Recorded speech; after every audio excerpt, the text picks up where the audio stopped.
Değerli izleyiciler, yine ben Eşkin Olsun olarak hal-hazırda sizlerle Bine Safhaz arasında. Dostlar bu ev size tanış gəlir. Neçəylə? 78 ilə tanış gəlirdi. Hal-hazırda amma salmışam qiymətini.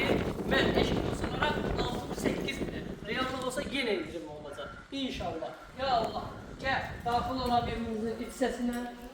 Gördüğünüz gibi geniş bir kalori mövcuddur. Yer istifadından ibarətdir. Belə bir geniş mətbəxsəsi mövcuddur dostlar. Çox gözəl evdə həqiqətən də. Aldanmaz evdə damlanmaz söhbəti var. Bax bundan belə bir geniş. Sentral boşaltması 1. Yataq otağı. Kombisinə qədər var. 2. Yataq otağı. Nə görsə evdə qalacaq. 3. Uşaq otağı.